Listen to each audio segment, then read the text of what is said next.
Bom, primeira grande curiosidade é saber qual é a grande finalidade do recurso de revista. Para que existe o recurso de revista? A gente se pergunta às vezes, né? Para que tanto recurso? Mas o erro já está na pergunta, porque o recurso de revista, em verdade, não é um recurso, é um meio de uniformização. Nós vamos ter na Justiça do Trabalho uma organização mais ou menos nessa estrutura. Mais ou menos não, exatamente nessa estrutura. Hoje estamos organizados em 3 instâncias aqui no Judiciário Trabalhista. A Vara do Trabalho trabalha especificamente com uma competência chamada de competência originária. Coloquei ordinária, mas é originária. O que significa dizer isso? Significa que só recebe processos iniciando no Judiciário na Vara do Trabalho. Os tribunais regionais do trabalho, ao contrário, trabalham com 2 espécies de competência. Originária, tal qual a vara, e competência recursal. A competência originária vai seguir a mesma lógica da competência da vara. São processos que se iniciam na vara, no Tribunal Regional, processos que se iniciam na vara. Parece estranho falar que o Tribunal Regional inicia processo, mas é mais do que comum. Imaginem vocês um ato de juiz de vara que ofende direito líquido e certo.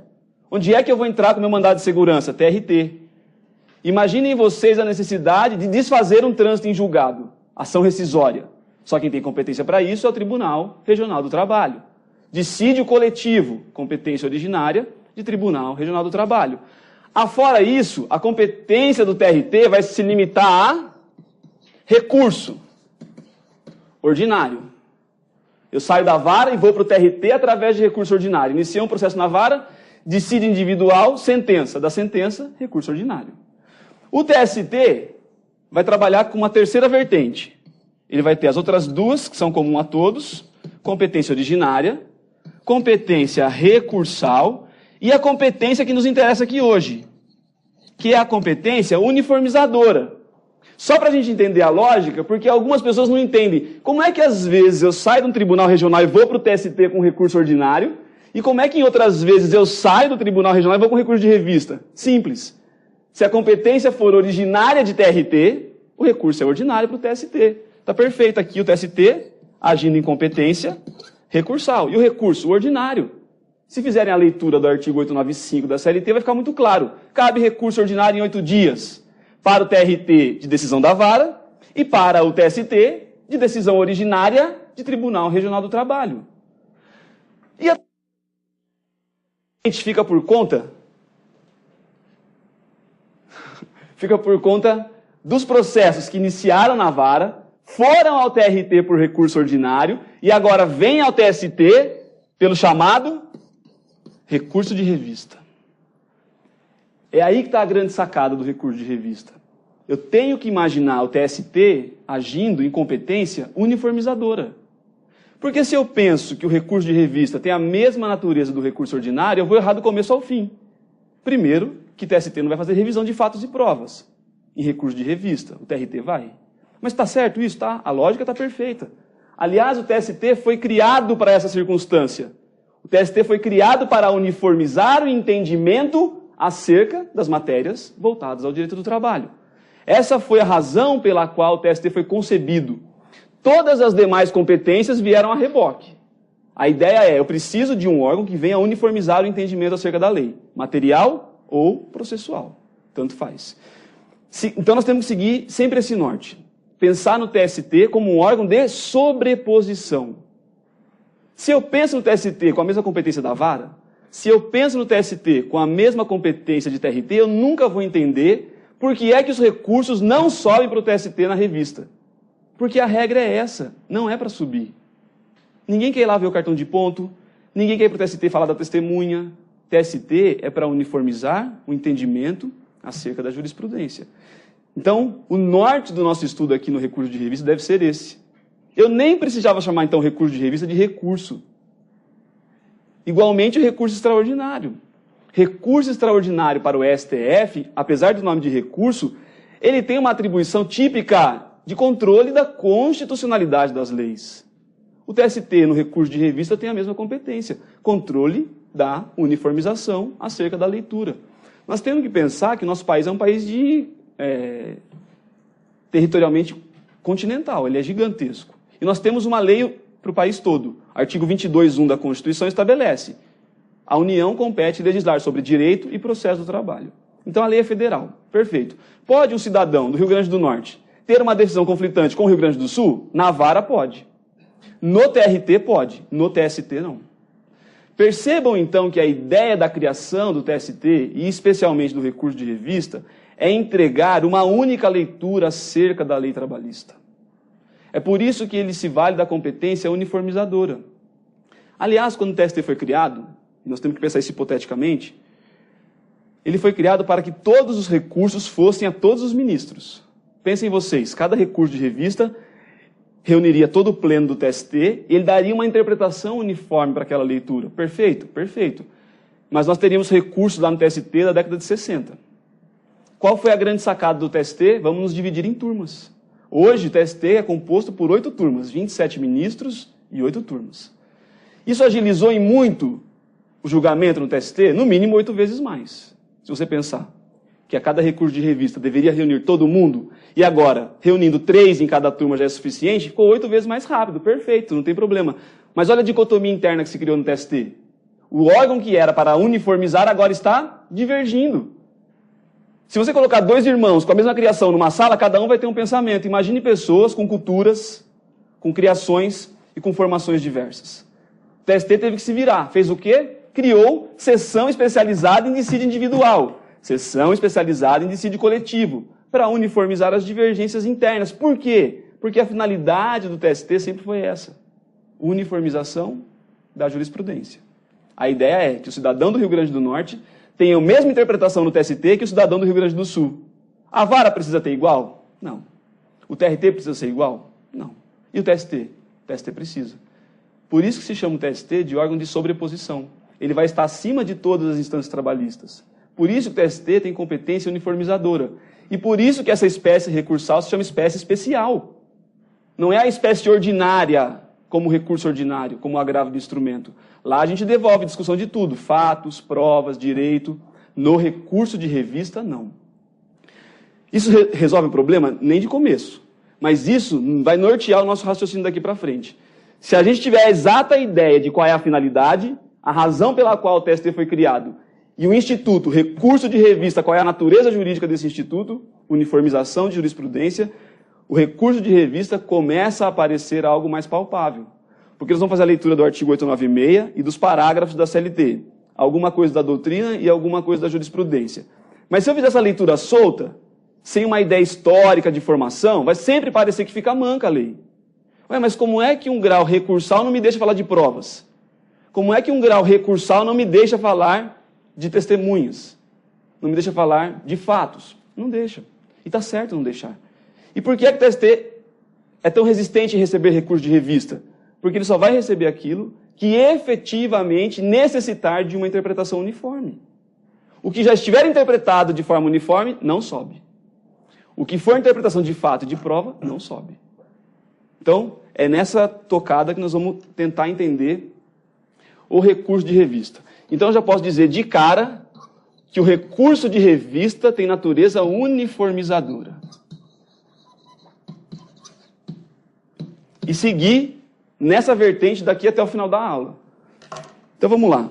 Quem é que vai estabelecer o cabimento do recurso de revista? Nós temos que lembrar que todos os recursos precisam de pressupostos, de admissibilidade. Por quê? Porque recurso tem natureza jurídica de ação, em continuidade.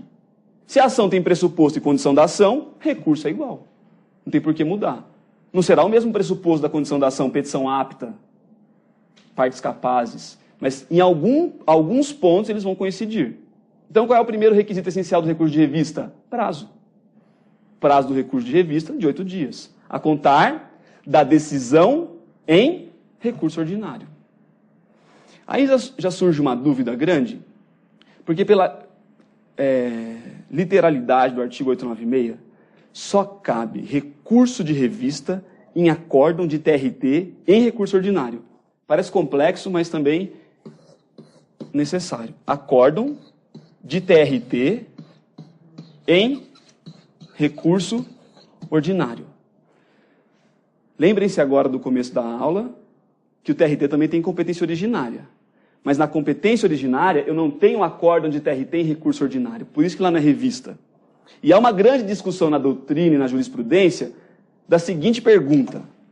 Juiz da vara sentenciou, a parte recorreu ordinariamente. O juiz da vara indeferiu o recurso ordinário.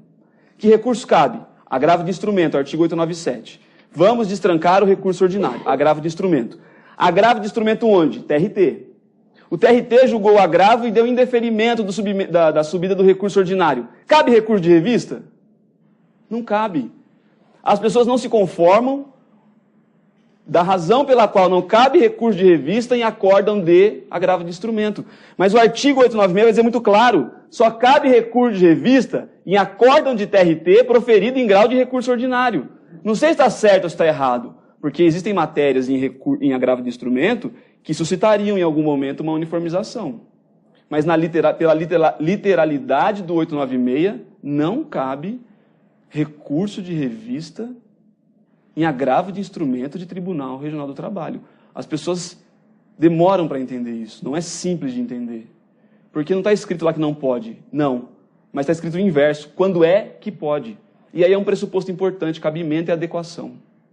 Quando é que cabe recurso de revista? Quando a lei disser, se ela disser e como ela disser. As pessoas acham que em algum momento a Constituição Federal fez a previsão do princípio do duplo grau de jurisdição como um princípio constitucional. Não. Terá recurso quando? Quando a lei infraconstitucional disser que tem. E se ela disser que não tem? Não tem e acabou. Sabe exemplo clássico? Lei 5584 de 70. Rito sumário no processo de trabalho. Cabe recurso?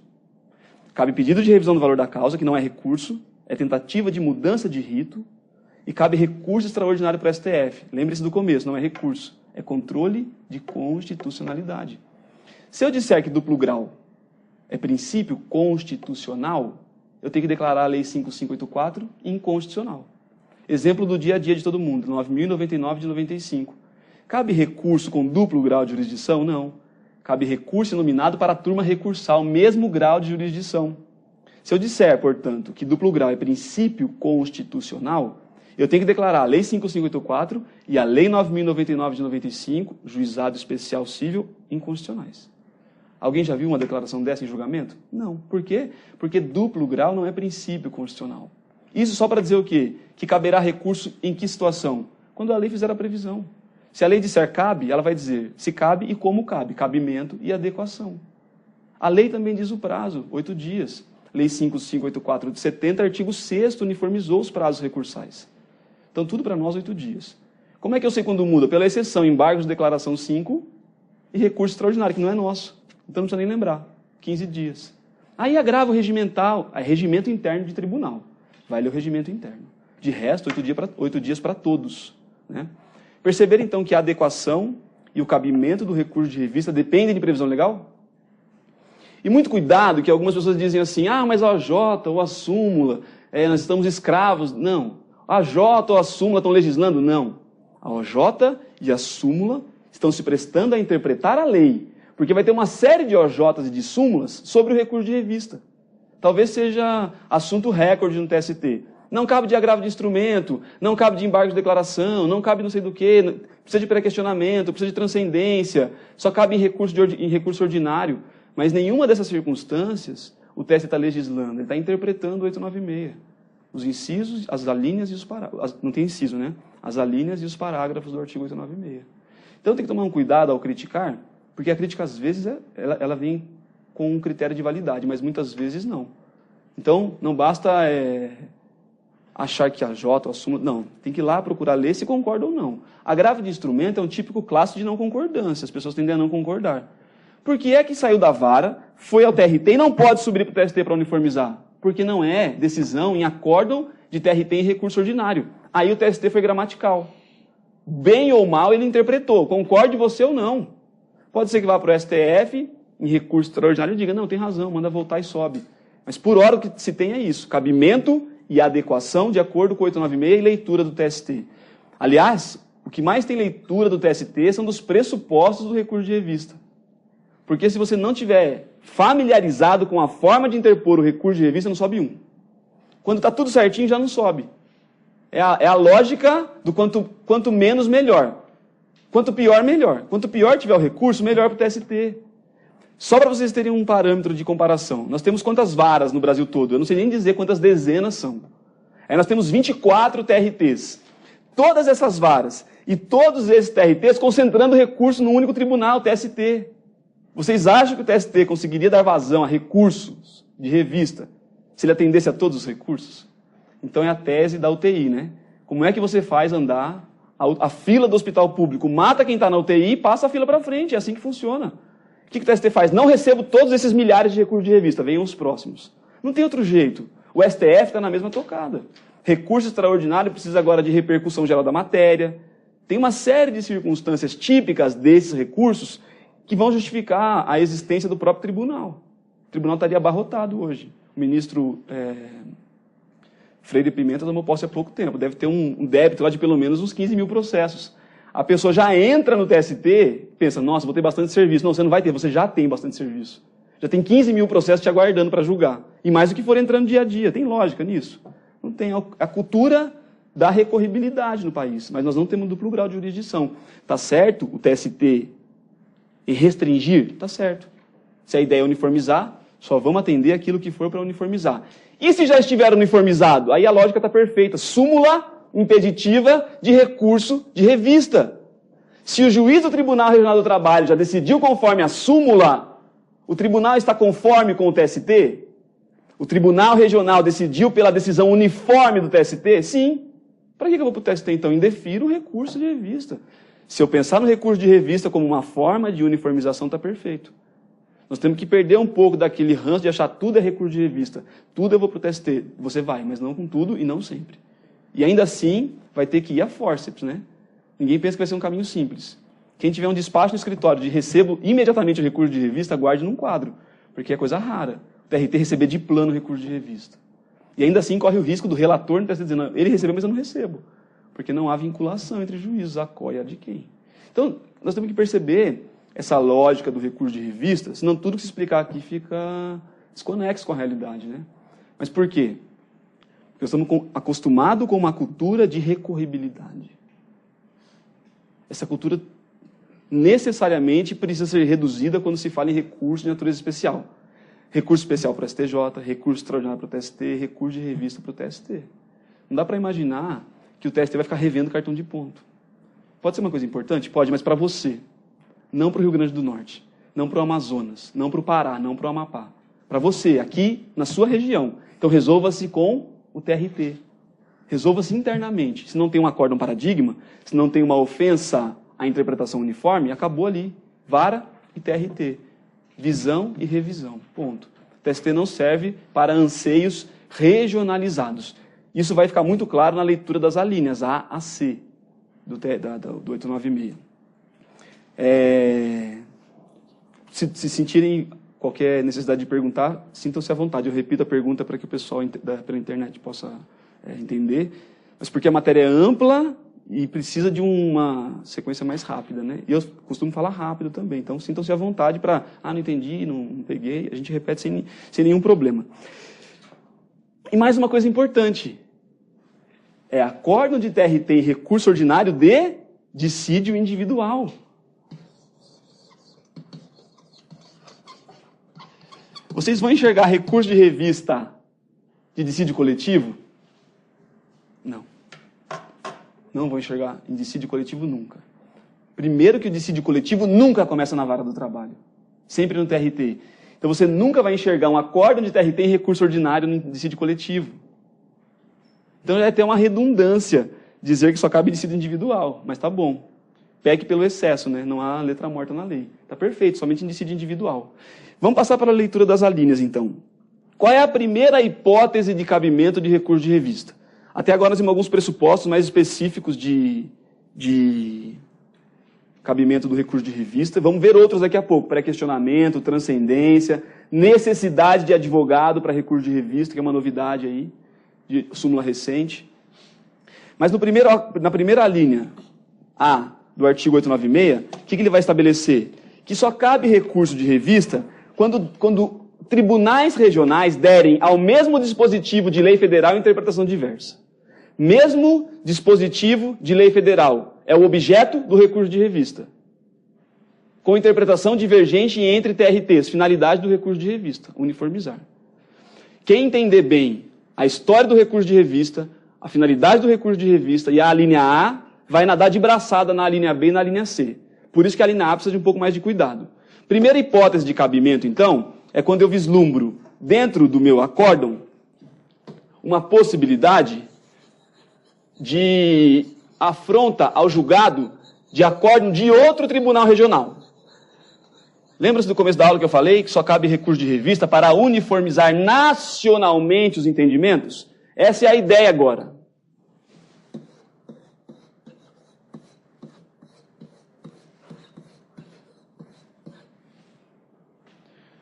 Qual é a hipótese de cabimento de recurso de revista pela linha A? TRT versus TRT. Eu preciso pegar o acórdão do meu processo, do TRT da segunda região, por exemplo, e compará-lo a outro acórdão de TRT diverso do meu, que deem ao mesmo dispositivo de lei federal interpretação divergente. O que significa dizer isso? Pegar um artigo de uma lei federal e a esse artigo o Tribunal de São Paulo interpreta A. E ao mesmo artigo o Tribunal de Campinas interpreta B. Então eu consigo vislumbrar TRTs diferentes, lendo a mesma lei com interpretação divergente? Sim. Primeira hipótese de cabimento do recurso de revista. Interpretação divergente entre tribunais regionais do trabalho. E hoje em dia, precisa ser lei específica e especificada. O que significa dizer isso? Que não basta dizer assim, afrontou o artigo 5º da Constituição, isso é genérico para o TST. Afrontou o artigo 5º qual inciso da Constituição, por exemplo. Afrontou o dispositivo aqui, lei federal, em qual circunstância? A leitura do artigo 4º da CLT quanto à extensão do trabalho no tempo de não trabalho.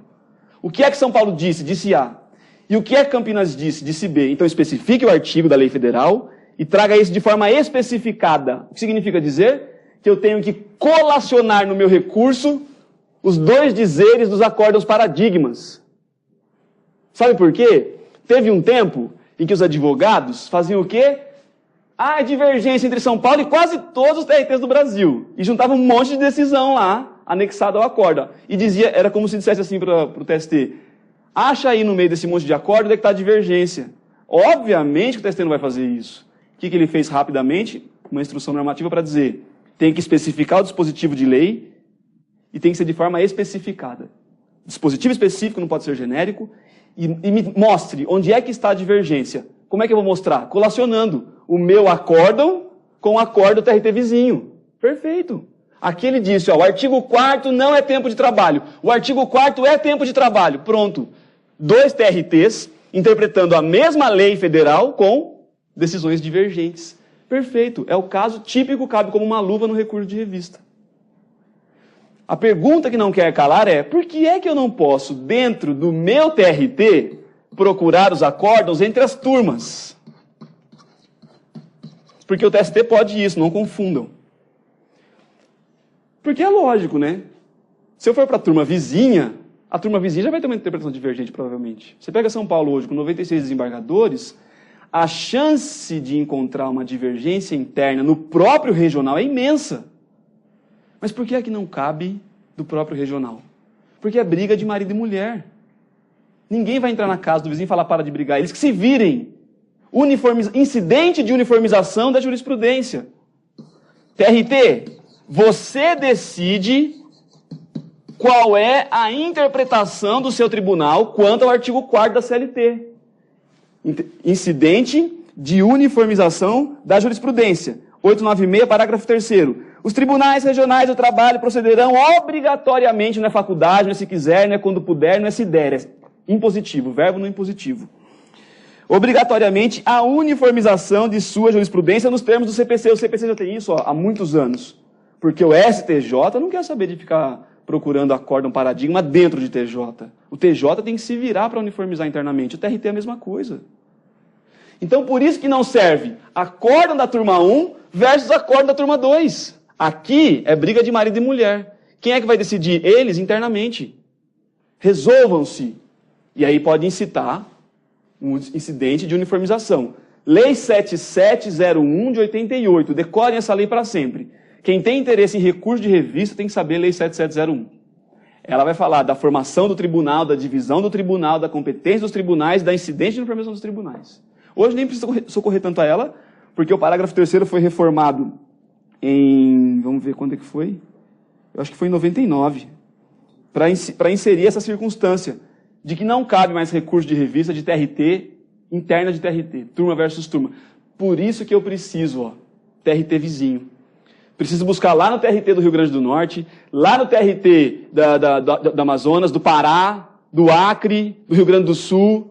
Eu tenho que sair pesquisando. Hoje, isso é tranquilo para nós, né? Internet, acórdão publicado na internet. Imagine há 30 anos atrás, 20 anos atrás, que o repositório da jurisprudência chega depois de 1 ano no escritório. IOB, LTE. Hoje não tem mais isso. A internet hoje agilizou muito a nossa vida, né? Ficou simples. Por isso, percebam a mudança histórica no TST. O TST passou a exigir colacionar em 99. Época em que já se tinha acesso aos acórdãos de forma mais simples. Pedir isso em 1960 ia ser uma anacronia sem tamanho, né? Mas não pode ter olhar anacrônico para as coisas. A CLT foi concebida em 43, mas nós estamos em 2011. Se nós não fizermos uma leitura histórica e evolutiva das circunstâncias, nós vamos morrer lá na praia, né? Não tem jeito. O TST pode exigir? Pode. E, aliás, a própria lei agora estabeleceu. Divergência interna de TRT, o TRT resolve. Preciso buscar acórdão que eles chamam de paradigma, que é um acórdão para comparar ao meu, no TRT vizinho. Ainda que esse vizinho seja a 60 km de distância, TRT 15ª região, não tem problema. Já se trata de TRT diferente do meu. Sabe por quê? Eu não tenho como incitar internamente o incidente entre TRT 2 e TRT 15. Lembre-se que entre os mesmos graus de jurisdição não há hierarquia. Como é que eu vou mandar o TRT da segunda decidir igual a 15ª? Não tem como fazer isso, então vai para o TST. O TST manda nos dois. Ó a 15ª, ó a segunda região. Para esse artigo a decisão é essa. Perceberam a circunstância? Hipótese de cabimento e a adequação aqui dos acórdãos do processo e o acórdão paradigma. E o porquê que não pode ser mais interno? Divergência interna. Guardem isso com muito carinho, porque um dia, quando vocês estiverem ouvindo uma aula sobre embargos no TST, infringência, nulidade, divergência, aquilo ali não serve mais. Divergência interna no TST, imagine aqui um S no lugar do T. Cabe? Cabe. Embargos de divergência, da turma 1 para a turma 2, para a sessão especializada em dissídio individual. Esse assunto é para recurso de revista de TRT. No TST a história é outra, Lei 7701 de 88. Tranquilo? Estão captando o raciocínio? Porque agora, como eu disse, a linha A é o nosso acórdão paradigma aí. Depois dela, a coisa fica mais simples. Eu posso ter uma outra saída, se eu não conseguir achar um acórdão paradigma em outro TRT, ou nem precisar procurar um acórdão paradigma? Tenho. Agora, é o TRT versus o próprio TST. Se a súmula do TST serve para impedir a subida do recurso de revista, o inverso também é verdade.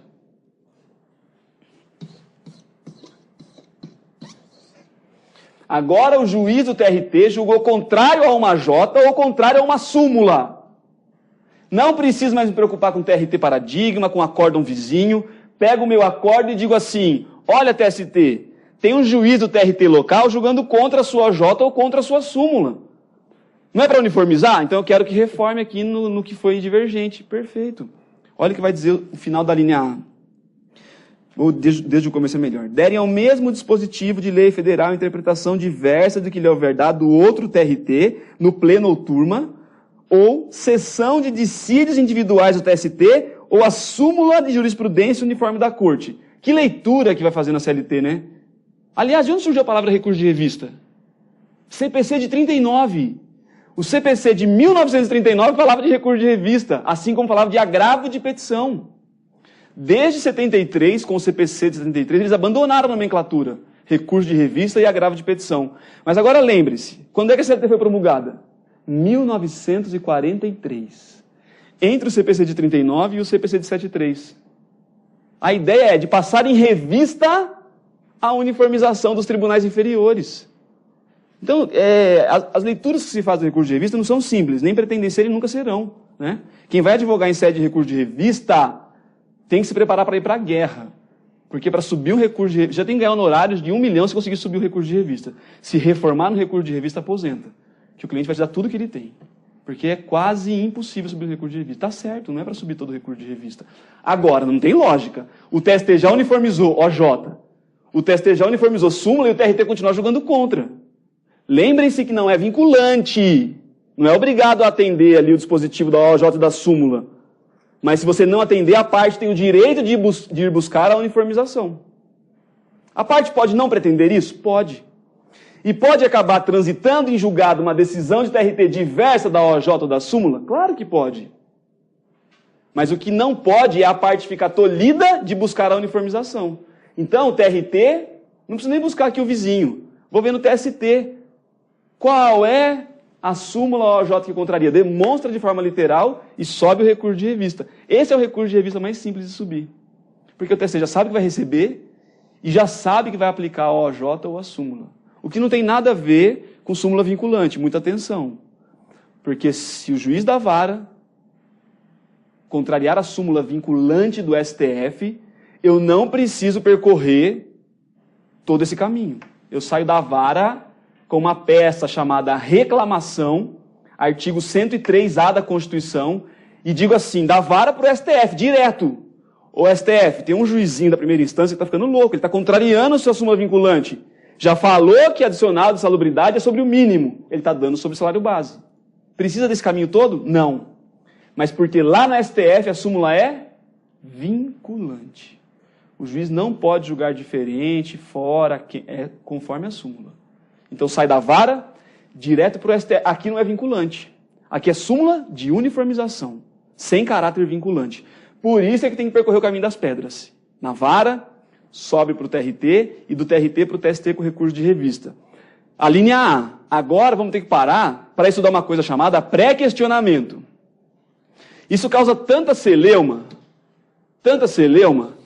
que as pessoas têm medo de não conseguir subir o recurso de revista, que acaba... Eu nunca paguei sem uma borracha de verdade, é a primeira vez. Que as pessoas já começaram, inclusive, a usar o embargo de declaração com um fim que ele não está propício a isso. Mas vamos ver o porquê. Porque agora é o seguinte.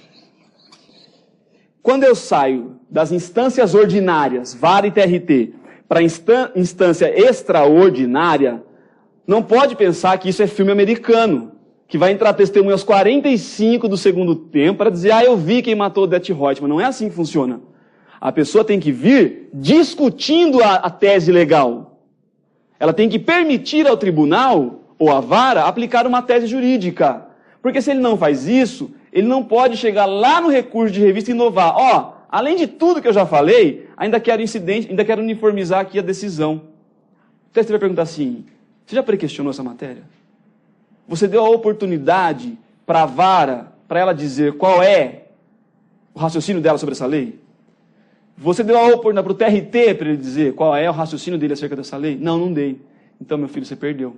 Porque você não pré-questionou a matéria. Então, prestem atenção. O pré-questionamento se tornou um mito, né? Mas ele é tão mais simples do que parece e lógico. Se eu guardar algumas frases, eu já sei. Eu preciso suscitar, debater e ter decisão. É o tripé que vai salvar o teu recurso de revista. Então, se eu já vou entrar com uma ação, sabendo que há discussão jurídica sobre ela, de uma lei federal ou algo do gênero, o que é que eu tenho que fazer? Já na inicial, dizer, eu acho que a aposentadoria é causa de extinção do vínculo. Portanto, não pago 40% sobre o novo vínculo, prescrição a contar da aposentadoria e uma série de outras coisas. Porque imaginem vocês, só para a gente ter um paralelo rápido. A pessoa trabalhou por 30 anos na mesma empresa, se aposentou e continuou por mais 2 anos.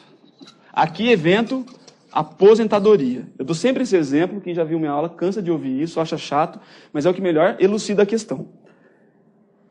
Como as pessoas fazem uma leitura, artigo 453 da CLT, ele ia dizer assim, a aposentadoria é causa de extinção. Você quer 40% do fundo na dispensa? Só dos últimos 2 anos, não dos 32. Você quer suas férias? Dos últimos 2 anos, não dos 32. Você quer discutir hora extra? Dos últimos 2 anos, não dos 32 anos. Porque a leitura do 453 da CLT é: a aposentadoria é causa de extinção do contrato de trabalho. Ciente de que isso suscitava alguma discussão, já na petição inicial já entrava com uma tese. 453 não pode dizer que a aposentadoria é extinção do contrato, quero fundo do tempo inteiro, quero 40% sobre tudo, quero férias desde que eu nasci. Perfeito? Tese suscitada. A vara vai e decide: não, eu acho que a aposentadoria é extinção sim, julgo prescrito antes dos 30 anos e julgo improcedente no restante. Vai para o TRT e discute de novo. Ó, TRT, eu acho que a aposentadoria não é causa de extinção. Estou interpretando uma lei federal. O TRT diz: não, está errado. É extinção sim, não acolho sua tese. No começo da discussão, eu tinha que procurar um acórdão paradigma, para ver se algum outro TRT estava decidindo de forma diferente. Mas o que eu já tinha de plano? A minha tese discutida e debatida. Eu tinha que partir para o segundo raciocínio agora. Tem acórdão paradigma? Depois de um tempo ficou mais fácil. Imaginem vocês, depois de muitas discussões sobre um determinado assunto, é lógico que o TST vai editar uma OJ, uma súmula. Mas isso não é do dia para a noite. De novo, terceira vez falou hoje, Lei 7701 de 88. Lição de casa para todo mundo, tem que ler. Como é que se cria uma OJ? Como é que se cria uma súmula? Número X de julgados. Número X de votantes a favor do julgado. É assim que cria uma OJ ou uma súmula.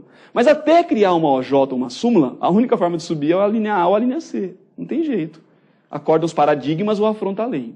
Perfeito, mas a ideia aqui é falar o seguinte: debati na vara, debati no TRT e agora TST, eu quero uniformizar a jurisprudência. O TST vai pegar os julgados anteriores e vai ler. A vara diz que não, o TRT diz que não. Tem razão. A matéria está pré-questionada. Ela foi suscitada, debatida e decidida nas instâncias inferiores. Esse é o universo perfeito. Agora imaginem vocês, na primeira instância, o juiz é obrigado a esgotar todos os argumentos da defesa? Não é. Artigo 131 do CPC vai dizer assim: livre convencimento motivado. Nós temos que fazer um paralelo rápido, só abrir um parênteses para que ninguém se perca, é um parêntese rápido, eu já vou fechar. Lembrem-se do artigo 131 e do 302 do CPC. 131, livre convencimento motivado. 302, princípio da impugnação específica na defesa e da eventualidade. Se eu quero contestar a hora extra, o que é que eu posso falar da hora extra? Tudo que eu entender necessário. Prescrição, inépcia, litispendência, não paguei, não devia, compensação. Eu posso usar todas as teses que eu quiser. Aliás, eu devo usar, desde que não seja litigante de má-fé. Não posso inventar fato, criar incidente protelatório, não é nada disso. Mas dentro de uma logicidade do processo, eu posso trazer várias teses para o mesmo pedido, não posso? Posso. Aliás, eu devo. Porque se o juiz superar a primeira, eu passo para a segunda e para a terceira, afasto a inépcia, afasto a carência, rejeito a prescrição e declaro que o acordo de compensação não vale, condeno as horas extras. Mas para isso precisa de ter a alegação da defesa. Artigo 131, ligado para o juiz. 302 para o réu. Réu, se defenda sobre tudo e a cada pedido traga todas as suas teses de defesa. Só que o juiz da vara é obrigado a esgotar todas as teses? Não é. Aí é que se instalou na doutrina, na jurisprudência, uma discussão eterna. Porque os advogados acham que o juiz da vara é obrigado a debater e decidir todas as matérias. Por quê? Porque senão ele fica sem pré-questionamento lá no TST. Mas está errado o raciocínio. Sabe por quê? Nós não estamos em instâncias ordinárias, vara e Tribunal Regional do Trabalho? Sim. Quando se fala em instância ordinária, qual é o efeito do recurso nessa circunstância? Efeito devolutivo amplo, artigo 899 da CLT. Os recursos serão interpostos mediante petição simples e terão efeito meramente devolutivo. Qual é a mensagem que só o Chico Xavier conseguiu entender disso? Mesmo que o juiz não falou da sua tese na vara, suscita ela no TRT agora. Não tem problema. Ele resolveu a hora extra só pela prescrição, nem falou do restante. Ele é obrigado a falar? Não. 131 do CPC. Livre convencimento motivado. Artigo 93, 9 da Constituição. O juiz vai deferir as provas 765 da CLT, conforme a agilidade do processo, a utilidade do processo, mas vai ter que fazer a fundamentação da sua decisão. E na vara está perfeito. O juiz não é obrigado a debater todas as teses. Precisa 131, combinado com 765 e o 93, 9 da Constituição. O elemento que te convenceu e o porquê que ele te convenceu. Mas e minha tese para o TST, como é que vai ficar? E meu recurso de revista? Ficou sem as calças. Não tem problema. Lembre-se, efeito devolutivo amplo. Artigo 535 do CPC, amplo e em profundidade. O juiz pode rever tudo quanto foi descrito na inicial e na defesa. Por isso que não se diz pré-questionamento obrigatório na vara. O pré-questionamento obrigatório é no TRT. Se o juiz da vara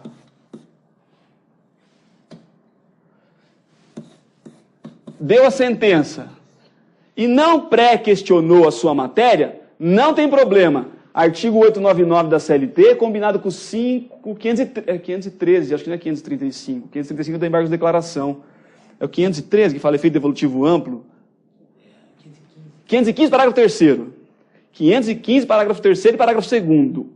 Um vai falar de causa madura, outro vai falar de efeito devolutivo amplo e profundo. Por que profundo? Porque eu posso rediscutir tudo. Fato, prova, tese, ainda que a sentença não tenha tratado delas.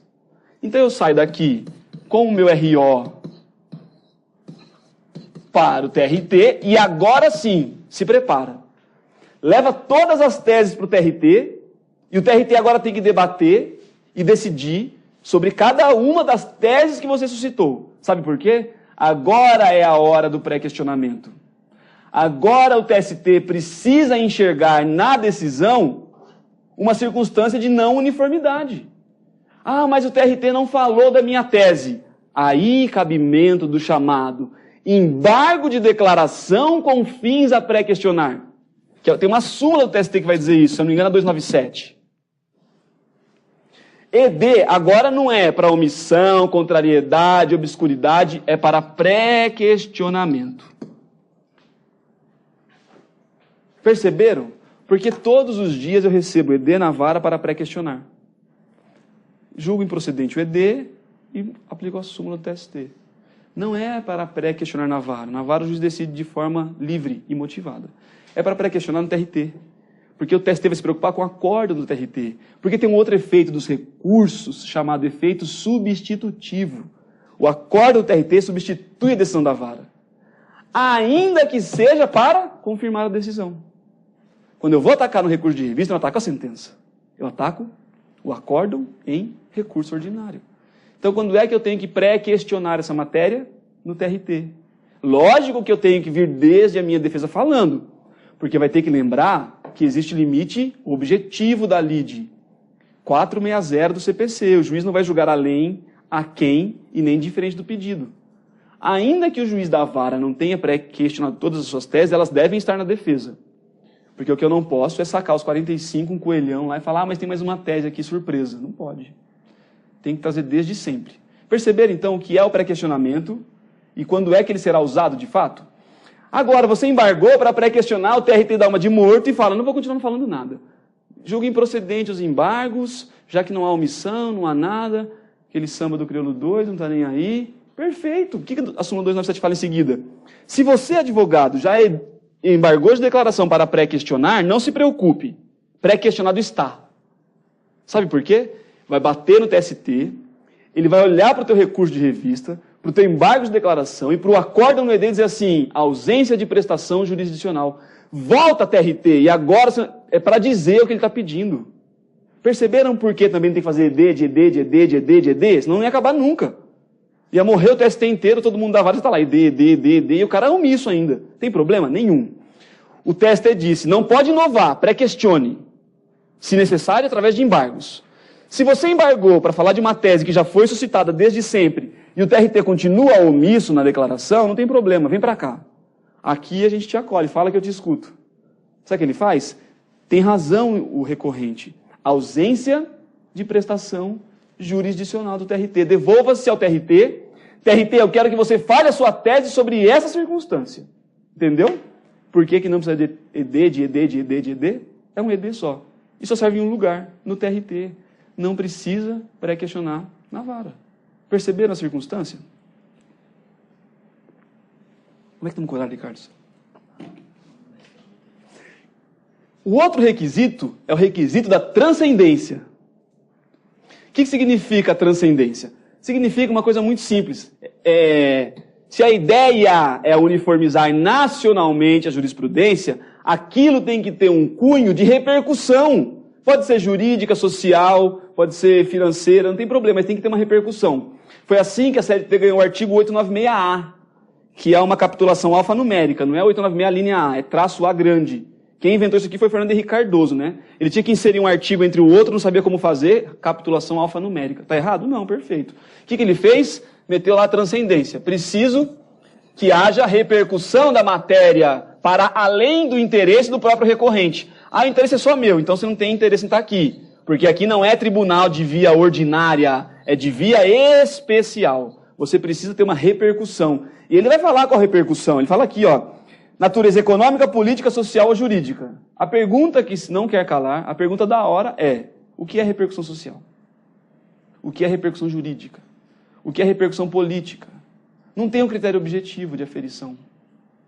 Esse foi o grande pecado cometido pelo legislador quando reformou o 896, ou criou o 896A, porque ele estabeleceu a transcendência. Vamos dizer assim, mas o recurso extraordinário para o STF também tem a tal da repercussão geral. Tá bom, mas em 2006 saiu uma lei para explicar os critérios objetivos do que era a repercussão geral para fins de recurso extraordinário no STF. Então, o advogado, principalmente, tem como aferir quando é que o seu recurso extraordinário tem condição de subir ou não? Sim. E o recurso de revista, tem como aferir? A resposta é não. Pode o ministro olhar e falar assim, uma ação de R$1.000, isso não tem repercussão financeira. Não recebo. E numa outra ação de R$900 de um banco, falar, isso aqui não tem financeira, mas tem social. Vai repercutir socialmente para uma categoria muito grande, Banco do Brasil. Perceberam como fica subjetivo? Pode largar isso na mão de um relator? Não. Então qual é a tese que se tem hoje na doutrina? Que a transcendência está em stand-by, aguardando o quê? Uma regulamentação. O que é transcendência social? Critérios objetivos de aferição. O que é transcendência jurídica? Critérios objetivos de aferição. O que é transcendência social? Critérios objetivos de aferição. Quantas mil pessoas serão atingidas? 5.000. Então tem critério. A quantos R$1.000 vai ter para os cofres públicos? 30 milhões. Então, perceberam? Precisa de um elemento que todo mundo consiga aferir objetivamente. Se for subjetivo, vai subir o recurso de meia dúzia e não vai subir da outra meia dúzia. Por quê? Transcendência. Aí fica muito subjetivo. Então, o que se tem hoje é um critério, mais um pressuposto de admissibilidade, mas que aguarda uma regulamentação que até hoje, mais de 20 anos, o TST não fez. Então vamos aguardar. Pode ser uma regulamentação que pode vir por lei, reformando a CLT, pode ser uma regulamentação interna, instrução normativa, porque está cheio de instrução normativa para recurso de revista, não está? Tá. Então por que não tem um para transcendência? Porque ela não se aplica ainda. É um outro critério, 896A? Tem que saber? Tem que saber. Mas também tem que saber que não se vê na prática um recurso indeferido por transcendência. Porque ela ainda padece de critérios objetivos de aferição. Fecha-se o parêntese e voltamos para a linha B agora, do artigo 896. O que muda da linha B para a linha A? O objeto de aferição. O que foi que eu aferi quanto à uniformização até agora? Dispositivo de lei federal. E o que é que eu vou aferir agora na linha B? A mesma situação, mas para a lei estadual, acordo coletivo, convenção coletiva, sentença normativa e regulamento de empresa. Porque a linha A fixou toda a sua força, centrou toda a sua atenção para um dispositivo específico. Lei federal, pode ser CPC, CLT, lei de executivos fiscais, mas não pode ser para acordo e convenção, lei estadual, nem nada disso. Por quê? Para esses dispositivos legais, tem a linha B. Como é que funciona? Aí alguém vai pensar, mas como é que uma lei estadual vai conseguir suscitar um recurso para o TST se eu preciso de 2 TRTs falando do mesmo assunto? Porque todas as outras circunstâncias de análise estão descritas na linha A. TRTs conflitantes, OJ ou súmula. A pergunta que eu lhes faço é, lei do Estado do Rio de Janeiro. Quantos TRTs tem o Rio de Janeiro? 1. Quantos TRTs tem o Rio Grande do Sul? 1. Quantos TRTs tem o Pará e o Amapá? 1. E o Rio Grande do Norte? 1. E a Amazônia? 1. Como é que eu vou achar qual é o paradigma? A resposta é, não vou. Ainda que a lei do Rio Grande do Norte e a lei do Ceará, por exemplo, sejam cópias uma das outras, não é o mesmo dispositivo de lei estadual. Qual é o único lugar que eu vou achar uma lei estadual em conflito entre dois TRTs? Estado de São Paulo. TRT da 2ª e TRT da 15ª região. Então é a única lógica de leitura do artigo 896B, quando ele fala confronto de interpretação quanto à lei estadual. O único ente da federação que pode interpretar a mesma lei de forma divergente é o Estado de São Paulo. Gostem vocês ou não. Aliás, isso é péssimo para nós, né? Porque significa que o nosso Estado continua demandante em excesso. Temos 2 TRT e ainda não dá conta, né? Aliás, está abarrotado de vara e está criando mais vara e estamos fazendo cada dia mais do mesmo, né? Ninguém cria um sistema de solução de conflito através de culturas. A solução é sempre a mesma, cria mais vara, cria mais turma, cria mais TRT e assim vai inchando. E eu não sei se essa é a solução melhor, mas é o que nós temos hoje. Um Estado com 2 TRTs. Tem alguns estados aí que tem um TRT para 2. Amapá e Pará, Acre e Rondônia, Distrito Federal e Tocantins. Porque não justifica a demanda. Aqui já justifica 2. Perfeito. Para o nosso estudo já serve. Lei estadual. De onde? Do Estado de São Paulo. Acordo e convenção coletiva. Eles poderiam cair no mesmo erro da lei estadual, não fosse uma única circunstância. O acordo e a convenção podem dizer respeito a categorias de âmbito nacional. Pensem em vocês o acordo coletivo do Banco do Brasil. Serve para qual agência do Banco do Brasil? Todas as agências do Brasil inteiro. Aliás, eu não preciso nem ter um acordo ou uma convenção de âmbito nacional. Baste que ela extrapole a área de um TRT. Imagine lá, Pindamonhangaba com uma empresa que vai até o Rio de Janeiro. Perfeito. Já serve recurso de revista? Serve, porque os trabalhadores de Pindamonhangaba irão para o TRT 2. Não, 15. E os trabalhadores de Resende, no Rio de Janeiro, vão para o TRT 1. Pode ser que o acordo, a convenção ou a sentença normativa tenham leituras conflitantes? Pode. TRT da 15ª, TRT da 1ª. Já serve para o recurso de revista? A linha B. Depois de muitos anos de leitura disso, o TST vai criar o OJ e súmula. OJ da SDC, súmula. Aí fica mais fácil. Mas até que as primeiras orientações, as primeiras súmulas venham a surgir, é preciso que primeiro haja o quê? Conflito entre TRTs. Sentença normativa, acordo coletivo e convenção coletiva, então, ficaram com uma vertente de leitura mais simples do que a lei estadual, por um lado, e mais ampla por outro. Simples porque eu consigo vislumbrar em qualquer categoria de âmbito nacional. Bradesco tem no Brasil inteiro, Banco do Brasil, Caixa Econômica Federal tem no Brasil inteiro. Então, essa Petrobras é um exemplo clássico. Açominas, Usiminas, eles estão espalhados pelo Brasil inteiro. Então, a norma coletiva deles. E quando eu falo norma coletiva, eu já posso englobar todos eles. Sindicato versus empresa, sindicato versus sindicatos e tribunal resolvendo o litígio coletivo. Acordo, convenção e sentença normativa. O empregado quer a hora extra a 130% do acordo, da convenção ou da sentença. São Paulo dá, Rio de Janeiro tira. Um fala, não, mas é só para a 10ª hora. Outro fala, é para a 11ª. Outro fala, não é para nenhuma das duas. Perfeito. Mesmo dispositivo de norma coletiva interpretado divergentemente. Sentença, acordo e convenção coletiva. A gente fala sentença normativa porque a própria lei fala, né?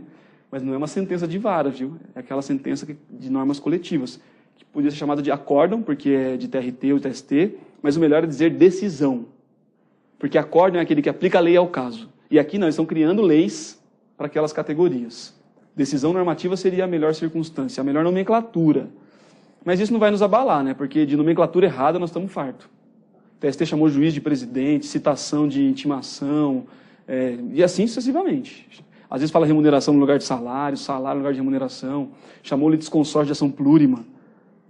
Quem acha que isso dá processo de trabalho é mais fácil? Errado, né? Tem que dar um bem, tá errado. É muito mais difícil. Você tem que tentar interpretar o que disse de uma forma diferente do que está escrito. E mais, tem que saber o que diz a CLT, o que diz o Código Civil, o CPC, a lei tributária, a lei estadual, a lei eleitoral, a lei previdenciária, tudo. Ah, mas lei eleitoral porque tem um prazo pré-eleitoral lá que não pode mandar embora. Estabilidade pré-eleitoral. Agora acabou de mandar um monte embora, tem uma enxurrada no TRT de ações.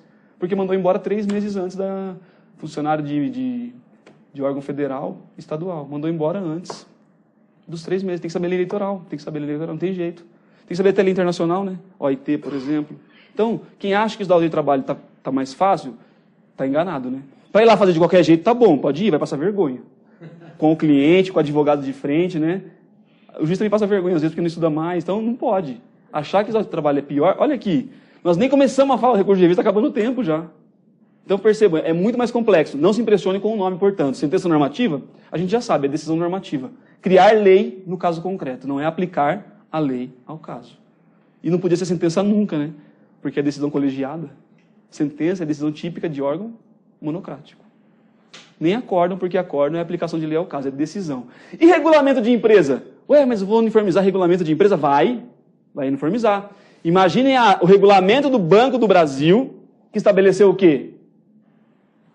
Aquela complementação de aposentadoria. Quando passa esse tipo de ação na vara que eu estou, chega a arrepiar. Porque é Estatuto de 62, que foi mudado em 67, que teve nova adesão em 73, e aí eles chamam assim, aderentes de 62. É uma nova lei. Cá em Santos, é outra lei, portuário. Cá em Guarulhos, é outra lei, aeroviária, aeronáutica. Regulamento de empresa, é lei para eles. Nós temos que lembrar que as fontes formais do direito do trabalho estão muito mais além do que dos outros direitos. Pode ser contrato, pode ser acordo, pode ser convenção, regulamento de empresa, costume, uso, lei internacional, tudo é fonte. Então pegou o regulamento do Banco do Brasil, que estabelece complementação de aposentadoria. Tem que interpretar. Aí o TRT de São Paulo fala A, o TRT de Minas fala B. Tem que uniformizar. Foi por isso que o TST criou uma chamada SDI transitória. Seção de dissídios individuais transitórios. Se pegar a OJ da SDI transitória, só tem nome de empresa. Açominas, Usiminas, Cheque Rancho do Rio Grande do Sul. O que é cheque rancho? É ticket. Eles chamam de cheque rancho no Rio Grande do Sul. Mas está lá na OJ, o nome também não importa da empresa, importa o raciocínio. E importa o quê? Que o TST precisou uniformizar o regulamento de empresa. Porque é lógico que isso é fonte para o direito material do trabalho e precisa de decisão quando houver divergência de interpretação. Vai para o TST acordam, se não der certo acordam, a OJ da SDI transitória. Essa criação também de OJ transitória, SDI 1, SDI 2, é um estudo assim apaixonante, totalmente apaixonante. Você leva 2 vidas e não acaba. Você lê 60 vezes ali 7701 e cada dia que você lê fala, mas estava escrito isso aqui. Tem um artigo do ADCT que todo dia eu olho e sonho com ele. Porque ele fala assim, as pessoas que estavam no poder público há mais de 5 anos, à época da Constituição, estarão estáveis ainda que não façam concurso público. Certo? Se qualquer um perguntar, eu vou dizer, não. Se você entrou antes de 5 de outubro de 83 sem concurso, fica tranquilo. Você está regular e é estável. Mas tem uma vírgula para dizer menos para professor universitário. Bom, um dia, estou eu na pós-graduação, chega uma amiga. Oh, meu pai é professor universitário lá não sei onde, não sei o que, não fez concurso no município de, acho que é São Bernardo. Não é porque é de São Bernardo, é depois de 83, né? É uma faculdade municipal. Não fez concurso. Ele tem estabilidade? Falei, na hora, lógico que tem. Mas sempre vou dar uma lidinha posterior. Não tinha uma vírgula depois lá? E eu procuro, mas será que foi uma emenda que colocou só essa... Não, sempre esteve no mesmo lugar. Você lê 100 vezes e não vê. Aí volta e eu olho para a moça e falo, ó, você entendeu errado, eu falei o certo. Menos pro teu pai. Todo mundo não tem jeito, né? Tem que ler, e não dá tempo ainda de saber tudo. Entenderam, então? Lei estadual, acordo, convenção, sentença e regulamento de empresa. Desde que a empresa tenha empregados em mais de um tribunal regional do trabalho. Pode ser, não precisa ser essas empresas grandes, pode ser uma empresa pequena, que está ali entre Campinas e São Paulo. Então, os empregados trabalham é uma faixa de terra de São Paulo a Jundiaí. Perfeito, tem regulamento? Tem. TRT2, TRT15, divergência, vai para o TST. Você vê, não é para ir, e vai um monte de gente para o TST. Por isso que o Freire Pimenta está lá, com 15 mil negativo na conta. Né? Está devendo cartão de crédito a 7% ao mês de juros. Entenderam bem? Agora, quem entendeu aqui, a linha C vai tranquilamente. Eu não preciso de nenhuma dessas construções aqui, em que circunstância? Quando houver afronta direta e literal à lei federal ou à Constituição. Artigo 896, linha C. Proferidas com violação de disposição de lei federal ou afronta direta à Constituição Federal. Preciso procurar acórdão paradigma? Não. Preciso procurar súmula ou OJ? Não. O que eu preciso vislumbrar? Que a interpretação que o tribunal deu para aquele dispositivo afronta literal, não é afronta reflexa, porque é muito comum você ver as pessoas entrando com recurso de revista para dizer assim, feriu a legalidade. Legalidade é um princípio do artigo 5º. Ninguém fará nada senão disposição de lei. Tá bom, mas não pode ser essa afronta reflexa. Tem que ser uma afronta direta e literal. O tribunal permitiu que se fizesse hora extra além da 12ª hora. A lei fala que é 8 horas diárias, com limite máximo de 2 horas de hora extraordinária, podendo pagar ou compensar. O cara fez 12. O juiz disse, não, está válido, não paga hora extra não, que eu considero que está válido as 12 horas de trabalho, porque afrontou literalmente disposição de lei. Não preciso de acórdão paradigma, não preciso de OJ, não preciso de súmula. A mesma circunstância é quando afronta Constituição Federal. E o exemplo clássico de afronta indireta é do duplo grau. Todo mundo vai dizer assim, 554 é inconstitucional. Ainda vai dizer assim, pior. Nós não conseguimos nem chegar no TST. Esse fulano com uma ação de 2 salários mínimos vai para o STF direto. STF direto. Aí algum esperto disse, mas isso é suspensão de instância. Como é que ele vai passar direto para o STF sem percorrer o caminho das pedras?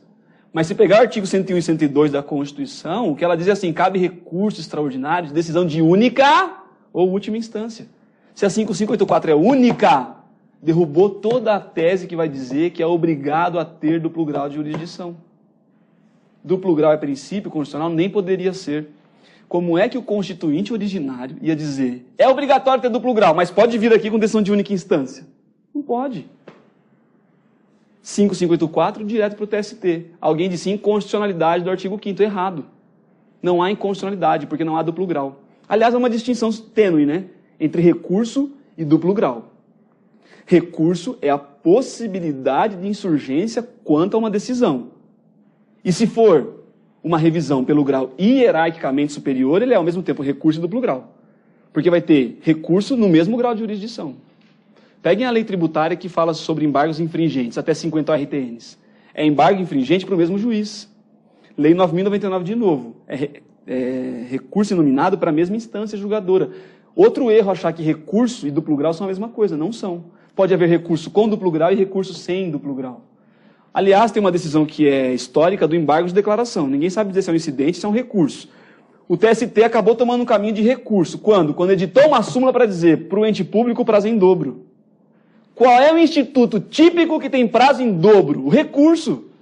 Quando o TST assumiu que o embargo de declaração tem prazo em dobro para o ente público, ele deu para o instituto natureza de recurso. Porque se pegar o CPC e a